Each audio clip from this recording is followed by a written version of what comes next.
Chapter 5, The Report. By lunchtime the next day, Nick had a bad feeling in the pit of his stomach. Seventh period was coming. He was going to have to stand up in front of Mrs. Granger's class. The eyes of everyone in the class would be glued to his face, and Mrs. Granger's eyes would be cranked up to maximum punch power. He looked over his notes again and again.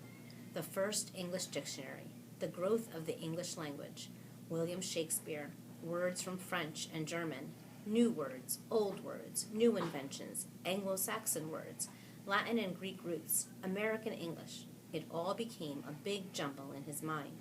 And his grand plan from the night before? In the harsh fluorescent light of the school day, it seemed impossible. What is it with the clocks in school? When you're planning to go to the carnival after school, the clocks in every class practically run backward, and the school day lasts for about 3 weeks. But if you have to go to the barber or to go shopping for clothes after school, zip, the whole day is over before you can blink. And today, after lunch, periods 5 and 6 went by in 2 ticks. As the 7th period bell rang, Mrs. Granger walked into the classroom, took 4 steps to her desk at the side of the room, flipped open her attendance book, glanced out at the class, and made 2 little check marks. Then looking up at Nick, she said, "I think we have a little report to begin our class today. Nicholas?" 15 seconds into 7th period, and Nick was on stage. This lady plays for keeps, thought Nick. He gulped, grabbed his crumbled note cards and his book bag, and walked to the front of the room. He stood next to the giant dictionary on its little table, and Mrs. Granger walked to the back of the classroom and sat primly on a tall stool next to the bookcases. She was wearing her blue uniform. Taking a deep breath, Nick began. "Well, the first thing I learned is that the First English Dictionary—" Mrs. Granger interrupted. "Excuse me, Nicholas, but does your report have a title?" Nick looked blankly at her. "A title? No, I didn't make a title." "Class, please remember to include a title whenever you prepare an oral or written report. Now please go on, Nicholas," and she smiled and nodded at him. Nick began again. Looking right at Mrs. Granger, he said, "The dictionary." A couple of kids thought that was funny, but Nick played it straight and just kept talking. A lot of people think that the first English dictionary was put together in the 1700s by a man named Samuel Johnson. He lived in London, England. He was real smart, and he wrote a lot of books, and he wanted all the other smart people to have a good dictionary to use, so he made one. But there were other dictionaries before his. The thing that was different about Johnson's dictionary was its size, first of all. He had over 43,000 words in it. The class made a bunch of noise at this big number. Ooh and wow and stuff like that, and Nick lost his concentration. He glanced up at Mrs. Granger, expecting to see those eyes drilling a hole in him. But they weren't. They were almost friendly, in a teachery kind of way. She shushed the class and said, "Go on, Nicholas, that's a fine beginning." Nick almost smiled, but he saw all the kids staring at him, so he gripped his note cards even tighter and jumped back in. The other thing that Samuel Johnson did was special was to choose the words he thought were most important and then give lots of examples showing how the words got used by people. For example, he showed how the word take could be used in 113 different ways. Nick's report went on smoothly for 12 minutes. Nick was surprised at how easy it was to stand there and talk about this stuff. At the end of the first 5 minutes, Mrs. Granger had to stop Nick again to say, "Class, it is not good manners to yawn out loud or to put your heads down on your desk when someone is giving an oral report." No one in the class cared one little bit about the report, except Mrs. Granger. Every time Nick glanced up, she was smiling, and her eyes were not the least bit icy or sharp. She was eating this stuff up, listening and nodding, and every once in a while she would say, "Very good point," or "Yes, that's exactly right." But the next time Nick looked up, he saw Mrs. Granger sneaking a look at her watch. 18 minutes gone. Maybe his idea was going to work after all. Time for phase 2. Reaching into his book bag, Nick pulled out the red dictionary he had brought from home, the one most of the kids had, the one Mrs. Granger said they should use. Nick said, "This is the dictionary that I use at home for my vocabulary work, and and I opened it up last night to the very front, and right there I found out a lot about how the dictionary was made, right in this book.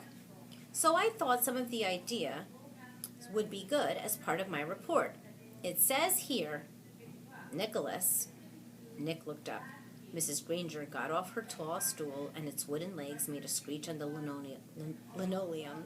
Head snapped to attention, and the class was alert again. Mrs. Granger smiled, raised her eyebrows, and pointed at her watch. Nicholas, I think the class should read that at home themselves. Now, John's hand was up in the air, and at Mrs. Granger's nod, he said, But I don't have that dictionary at home, Mrs. Granger. I have the blue one. And several other kids immediately said, Me too. Mrs. Granger tried not to show that she was annoyed. Very well, Nick, but it shouldn't take too long. We have other things to do today. Nick kept his eyes open wide and nodded, adjusted his glasses on his nose, and began to read. Without question, this modern American dictionary is one of the most surprisingly complex and profound documents ever to be created, for it embodies unparalleled etymological detail, reflecting not only superb lexicographic scholarship, but also the dreams and speech and imaginative talents of millions of people over thousands of years. For every person who has ever spoken or written in English has had a hand in its making. It was a long article, and the kids were bored to death, but no one looked bored at all. Every kid in the room knew that the period was more than half over, and that Nick's report wasn't just a report. It was one of the greatest time wasters he had ever invented. Mrs. Granger knew it too. She had edged around from the back of the room to the side near the windows. Nick glanced up at her now and then as he read, and each time Mrs. Granger's eyes clicked up to a new power level. After 8 minutes of Nick's best non-stop reading, her eyes were practically burning holes in the chalkboard behind him. There were only 10 minutes left in 7th period. When he took a breath to start a new paragraph, Mrs. Granger cut him off. That's a fine place to stop, Nicholas. Class, let's all give him a round of applause for his report. The applause didn't last long. As Nick took his book bag and notes and sat down, Mrs. Granger's eyes went back to almost normal, and she actually smiled at him. Although your report was a little long, she paused to let that sink in, it was quite a good one. And isn't it fascinating that English has more different words than any other language used anywhere in the world? She pointed at her large dictionary. That one book contains the definitions of more than 450,000 words. Now, wasn't I right, Nicholas? All this will mean so much more since you learned about it on your own. Mrs. Granger was beaming at him. Nick sank lower in his chair. This was worse than writing the report, worse than standing up to give it. He was being treated like the teacher's pet, and he had the feeling she was doing it on purpose. His reputation was in great danger, so he launched another question. He raised his hand, and he didn't even wait for Mrs. Granger to call on him. Yeah, but, I still don't really get the idea of why words all mean different things. Like, who says that D-O-G means the thing that goes woof and wags its tail? Who says so? And Mrs. Granger took the bait. Who says dog means dog? You do, Nicholas. You and I and everyone in this class and in this school and this town and this state and this country, we all agree. And if we lived in France, we would all agree that the right word for that hairy, four-legged creature was a different word.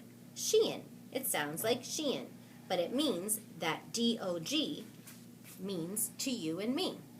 And in Germany, they say Hund, and so on, all around the globe. But if all of us in this room decided to call that creature something else, and if everyone else did too, then that's what it would be called, and one day it would be written in the dictionary that way. We decide what goes in that book. And she pointed at the giant dictionary, and she looked right at Nick, and she smiled again. Then Mrs. Granger's went on. But of course, that dictionary was worked on by hundreds of very smart people for many years. So as far as we are concerned, that dictionary is the law. Laws can change, of course, but only if they need to. There may be new words that need to be made, but the ones in that book have been put there for good reasons. Mrs. Granger took a look at the clock. 8 minutes left. Now then, for today, you were going to have done the exercises beginning on page 12 in your Words Alive book. Please get out your papers. Sarah, will you read the first sentence, identify the mistake, and then tell us how you corrected it? Mrs. Granger jammed the whole day's work into the last 8 minutes. A blur of verbs and nouns and prepositions, and yes, there was another homework assignment. And Nick didn't try to sidetrack Mrs. G again. He had slowed her down a little, but had he stopped her? No way. She was unstoppable, at least for today.